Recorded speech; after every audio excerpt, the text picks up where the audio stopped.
Assalamualaikum warahmatullahi wabarakatuh. Baiklah, pada kesempatan kali ini Bapak akan menyampaikan materi yang berjudul teks laporan hasil observasi. Sebelumnya Bapak sudah menyampaikan materi ini yang Bapak posting di Google Classroom. Namun di sini akan Bapak ulangi sedikit agar kita sama-sama paham. Dan di sini juga ada tambahan materinya. Kalau ini adalah teks laporan hasil observasi bagian 1, nanti ada video teks laporan hasil observasi bagian 2. Jadi sama-sama kita bisa mempersiapkan buku catatan agar kita bisa mencatat materi yang disampaikan supaya kita bisa memahami materi dengan baik. Pertama, yang kita bahas adalah pengertian terlebih dahulu. Pengertian dari teks laporan hasil observasi yang harus kita pahami dahulu adalah laporan hasil observasi ini maksudnya adalah teks laporan hasil pengamatan. Karena observasi di sini maksudnya adalah pengamatan. Jadi, kegiatan melaporkan hasil observasi sama halnya dengan kita melakukan pengamatan, kemudian kita membuat laporannya untuk kita bagikan kepada pembaca. Nah, teks laporan hasil observasi ini sama juga bisa dikatakan sebagai teks informasi, karena di dalamnya memuat informasi-informasi penting dari hal yang sudah kita amati. Informasi penting ini adalah berupa pemaparan objek. Ya, objek di sini berupa benda, hewan, manusia, tumbuh-tumbuhan, hasil karya manusia, fenomena sosial, dan gejala alam. Yang dipaparkan atau yang dijelaskan di dalam teks laporan hasil observasi dari objek-objek tersebut adalah ciri-ciri, bentuk, atau sifat umum dari objek tersebut.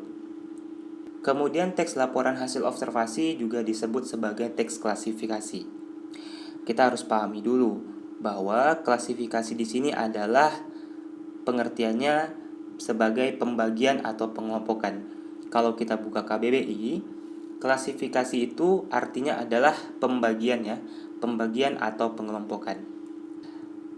Maksudnya, teks laporan hasil observasi bisa dikatakan sebagai teks klasifikasi karena di dalamnya memuat klasifikasi atau pembagian mengenai jenis-jenis sesuatu berdasarkan kriteria tertentu.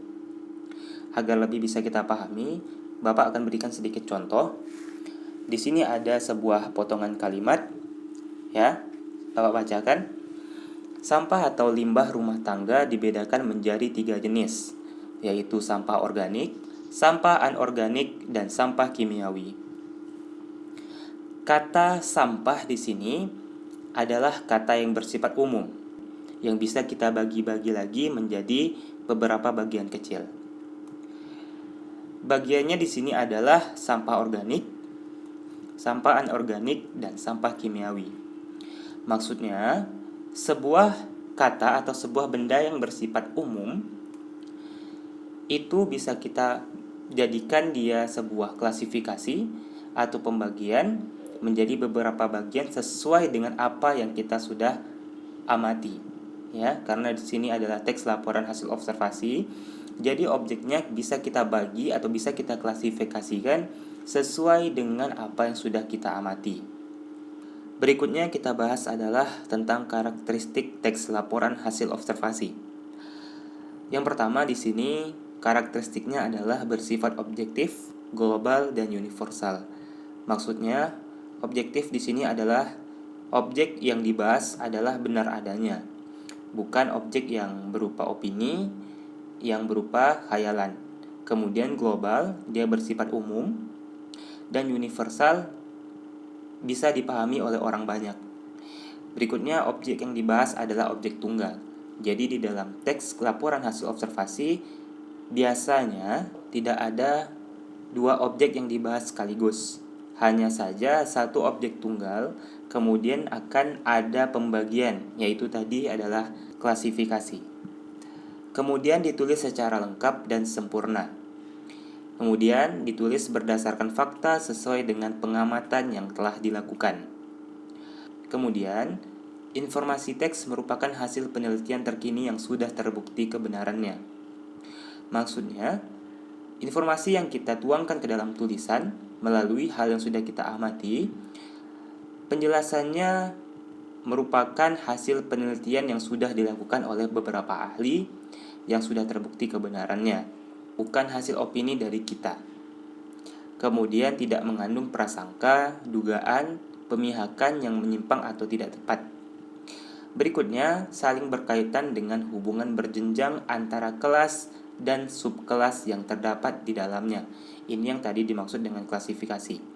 Kemudian yang terakhir, bagian akhir teks biasanya hanya berisi manfaat dari objek yang dibahas. Kita lanjut ke struktur. Struktur teks laporan hasil observasi terbagi 3. Yang pertama ada pembuka, yang kedua ada deskripsi bagian, yang ketiga ada penutup. Yang kita bahas pertama adalah pembuka. Struktur pada laporan teks hasil observasi yang pertama adalah pembuka, yaitu di dalamnya terdapat pernyataan umum yang mengandung keterangan umum mengenai subjek yang dilaporkan. Kemudian di dalam pembuka juga terdapat definisi dari objek secara umum. Biasanya dapat menggunakan verba relasional atau kata hubung penjelas, seperti ialah, adalah, merupakan, terdiri dari, disebut, dan sebagainya. Kemudian di pembuka ada klasifikasi, yaitu pernyataan yang memuat dasar klasifikasi atau pembagian dan jumlah anggota atau aspek dari objek yang dilaporkan. Contohnya, di sini ada potongan paragraf yang Bapak ambil dari buku Bahasa Indonesia kelas 10, halaman 9-11, yang judul teksnya adalah wayang. Mana bagian pembuka pada paragraf tersebut? Mari kita sama-sama perhatikan. Paragraf ini adalah pernyataan umum. Nah, kalimat yang ditandai ini adalah kalimat definisi. Kenapa dikatakan kalimat definisi? Karena di sini ada penggunaan verba relasional atau kata hubung penjelas, seperti yang sudah dijelaskan tadi. Berikutnya, masih di struktur bagian pembuka, yaitu adalah bagian klasifikasi. Di sini disebutkan pada awal paragraf bahwa para wali songo penyebar agama Islam di Jawa sudah membagi wayang menjadi 3, yaitu wayang kulit di timur, wayang wong atau wayang orang di Jawa Tengah, dan wayang golek atau wayang boneka di Jawa Barat, dan seterusnya. Manakah di sini yang bagian dari klasifikasi? Nah, bagian klasifikasi yaitu wayang kulit di timur, wayang wong atau wayang orang di Jawa Tengah, dan wayang golek atau wayang boneka di Jawa Barat.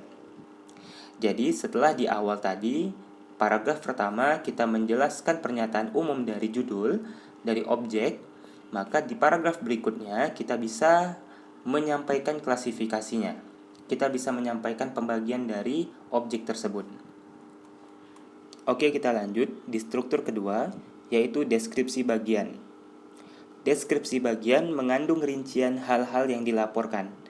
Deskripsi bagian berisi klasifikasi objek dari berbagai segi dan deskripsi manfaat suatu objek, serta sifat-sifat khusus objek. Berikut contohnya.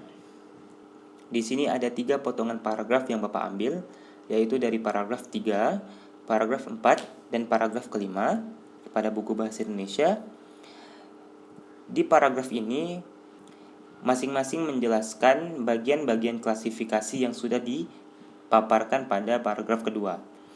Pada paragraf ketiga, ini menjelaskan tentang wayang kulit, ya.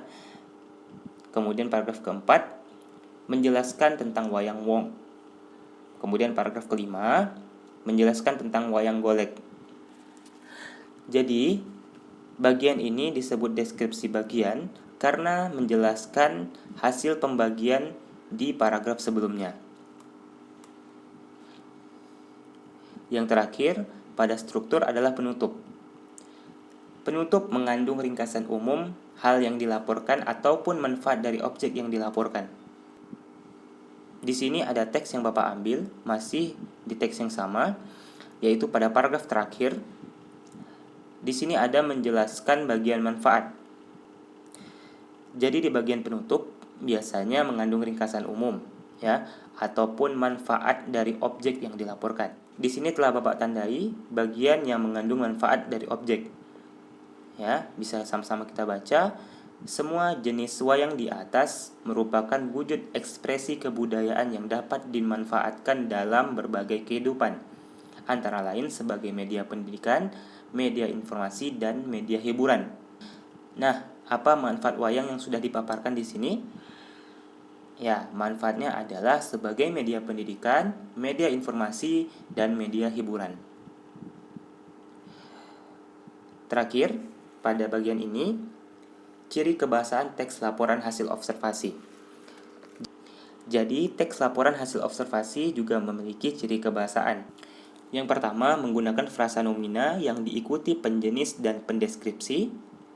Yang kedua, menggunakan verba relasional seperti ialah, merupakan, adalah, yaitu, digolongkan, termasuk, meliputi, terdiri atas, disebut, dan lain-lain. Ketiga, menggunakan verba aktif alam untuk menjelaskan perilaku, seperti bertelur, membuat, hidup, makan, tidur, dan sebagainya.